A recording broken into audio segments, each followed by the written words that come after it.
Dear students, hope you are well. आज हम chapter 3 exercise 3.3 question number 2 का part 5 और पार्ट 6 सॉल्व करने जा रहे हैं। स्टूडेंट्स, आप जानते हैं कि इन क्वेश्चंस की इंस्ट्रक्शन में है फाइंड द फोर प्रोपोर्शनल, और फोर प्रोपोर्शनल के ऑलरेडी मैं पहले 4 पार्ट कर चुका हूं, आप मेरी वीडियो को देख सकते हैं। तो आज हम सॉल्व करेंगे part 5 and part 6 of question number 2। तो हमने फोर प्रोपोर्शनल फाइंड करना है। तो फोर प्रोपोर्शनल फाइंड करने के लिए हमें जो वैल्यू दे दी जाती हैं वो 3 वैल्यू दे दी जाती हैं, 1 2 3। तो ये देखें, P cube plus Q cube comma P square minus Q square comma P square minus P cube plus Q square. तो हमें फोर्स प्रोपोर्शन मालूम करने के लिए 3 वैल्यू दे दी गई हैं। चौथी वैल्यू हम फाइंड करेंगे। तो चौथी वैल्यू के लिए हम सॉल्यूशन लिखने के बाद लेट हम फर्ज करेंगे let x be the fourth proportional, यानी कि हमने फर्ज कर लिया है कि फोर प्रोपोर्शनल जो वैल्यू हमारे पास है वो x की है। तो स्टूडेंट, जब हम ये वैल्यू फाइंड करते हैं तो हमने क्वेश्चन से ही अंदाजा लगा लेना है कि ये वैल्यू हमें 3 हिस्सों में दे दी गई है। तो चौथा जो वैल्यू हम लेके आएंगे वो x ही होगी और वही x वाला हमारा फाइनल आंसर बनेगा। तो यहाँ हम वैल्यू लिखते हैं अगेन एक दफा, p cube plus Q cube comma था तो यहाँ आ जाएगा रेशो। इसी तरह p square minus Q square proportion, P square minus P cube plus Q square. अब ये जो हमने वैल्यू लिखी थी x की, रेशो लगा के हम x को यहाँ लिख देंगे। तो वैल्यू हमारी बनेगी यहाँ पे 1 2 3 4। तो यहाँ थोड़ा सा हम एक एरो का इस्तेमाल करेंगे कि अंदर वाली वैल्यू अंदर से मल्टीप्लाई हो जाएंगी और बाहर वाली वैल्यू बाहर से मल्टीप्लाई हो जाएंगी। तो बाहर जो है ये x है, इस चीज को थोड़ा हम आगे करते हैं ऐसे करके।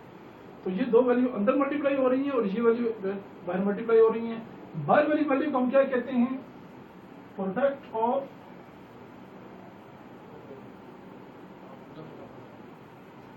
Extremes is equal to product of means, यानी कि जो अंदर वाली वैल्यू थी उसको प्रोडक्ट ऑफ मीन कहते हैं, जो बाहर वाली वैल्यू है प्रोडक्ट ऑफ एक्सट्रीम। तो ये देखिए, बाहर वाली वैल्यू जब आपस में अगर मल्टीप्लाई होती हैं तो P cube plus Q cube bracket का इस्तेमाल करेंगे और बाहर एक्स लगा देंगे। इट मीन कि ये वैल्यू आपस में मल्टीप्लाई हो रही हैं। नेक्स्ट इक्वल का इस्तेमाल करता है प्रोडक्ट ऑफ मीन, अंदर वाली वैल्यू को हम एज इट इज लिख देंगे, P square minus Q square into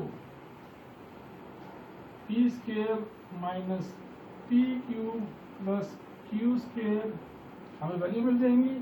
अब यहाँ ये देखिए, ये वैल्यू एक्स के साथ मल्टीप्लाई हो रही है और ये वाली वैल्यू इस वैल्यू के साथ मल्टीप्लाई हो रही है। अब पहली वैल्यू को अगर नजर डालें तो एक्स के साथ मल्टीप्लाई हो रही है, तो हम एक्स को यहीं पे रखेंगे क्योंकि हमने एक्स फाइंड करना है।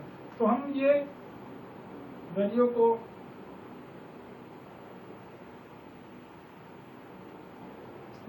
करते हैं।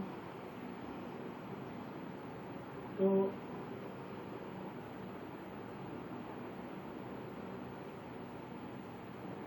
इस वैल्यू को सेम एज इट इज लिखेंगे क्योंकि ये वैल्यू मल्टीप्लाई हो रही है आपस में।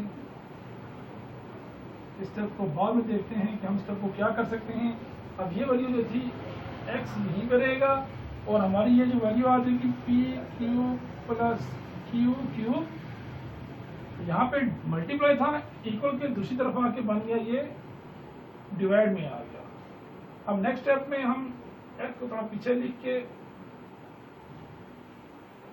इस वाले को सॉल्व करने की कोशिश करते हैं। तो देखिए, P square minus Q square है, तो इट मीन p को 1 टाइम प्लस में लिख लेंगे, p plus Q, next p minus Q, क्योंकि आप जानते हैं ये फार्मूला है ए स्क्वायर माइनस बी स्क्वायर का फार्मूला है। इसको हमने ओपन किया, एक दफा प्लस में ओपन हो जाएगा, एक दफा माइनस में है, और next value will be same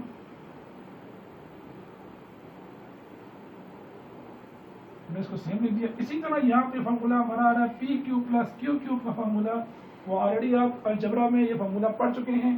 तो ये वैल्यू बन जाती है P plus Q into P square minus P Q plus Q square, ये वैल्यू हमें मिल जाती है। अब देखिए स्टूडेंट, जब हमें ये वैल्यू मिल जाती है तो हम ये चेक कर सकते हैं कि इस वैल्यू में कोई वैल्यू कट हो सकती है। तो हम जरा गौर करें तो p प्लस क्यू से कैंसिल हो जाएगी। इसी तरह P square minus P Q plus Q square और P square minus P Q plus Q square से सेम है, तो ये सारी वैल्यू कट हो जाएगी। रिमेनिंग वैल्यू हमें मिल रही है p माइनस क्यू, हमें ये वाली मिली, ये वाली बच चुकी थी। तो हम कह सकते हैं कि p minus q is a fourth proportional. So this is our final answer p minus q. तो यहाँ पे ये वैल्यू किसकी है, x की वैल्यू है। p minus q is a fourth proportional. This is our final answer. इसी तरह पार्ट 2 पे हम आते हैं। पार्ट 2 जो है ये पार्ट 6 का बनता है। तो ये क्वेश्चन है P square minus Q square into P square plus P Q plus Q square और कामा है P Q plus Q cube और P cube minus Q cube. तो देखिए यहाँ value, one value, second value और third value, यानी कि देखिए हमें एक वैल्यू ये दे दी गई है, दूसरी वैल्यू ये है, तीसरी वैल्यू ये है। तो चौथी वैल्यू हम एज इट इज इसी तरह एक्स का इस्तेमाल करते हुए सॉल्व करेंगे। तो दोबारा हम फिर क्वेश्चन लिखा, सोच लिखा, अगर आपके पास पेज ज़्यादा है दोबारा क्वेश्चन को आप एज इट इज फिर लिख दीजिए और लिखने के बाद हम आगे क्वेश्चन को सॉल्व करेंगे। तो इसी तरह हम यहाँ पे भी let x be the fourth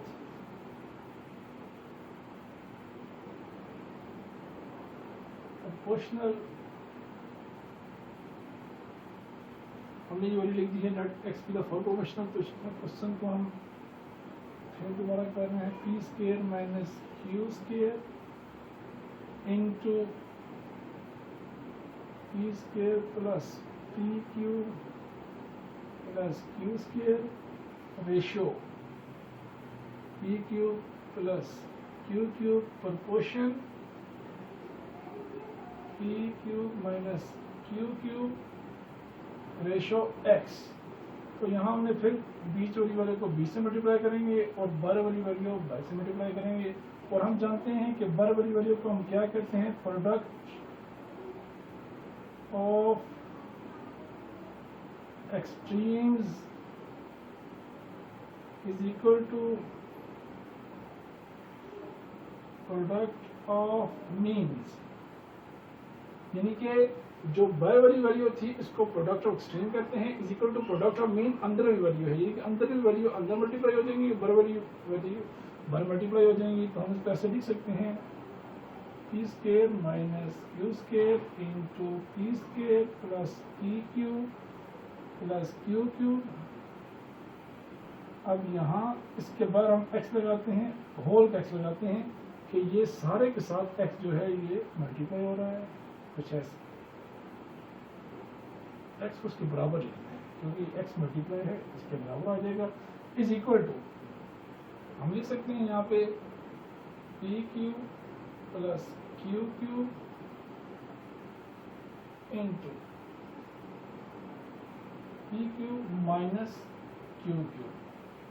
हमने ये वैल्यू अंदर की वैल्यू अंदर मल्टीप्लाई हो रही है, बर वाली बर मल्टीप्लाई हो रही है।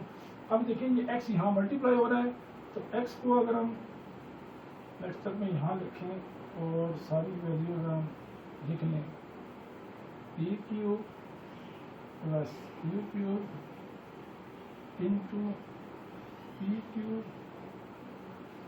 Minus Q Q. लेकिन यह अब ये वैल्यू जो थी इक्वल के इस तरफ लेफ्ट हैंड साइड पर मल्टीप्लाई थी, इक्वल के राइट हैंड साइड पे आने के तो ये डिवाइड हो जाएगी, बन जाएगी P square minus Q square. इसी तरह P square plus P Q plus Q square हमें ये वैल्यू मिल चुकी हैं। अब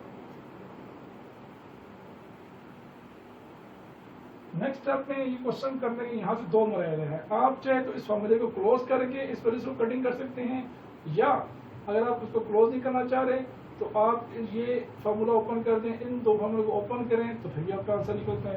तो हम निकालते हैं इसका आंसर। तो यहाँ पर ये p का क्यूब प्लस q का क्यूब फार्मूला में ओपन करने लगा हूँ, तो ये बन जाएगा p plus Q into P square minus P Q plus Q square into P minus Q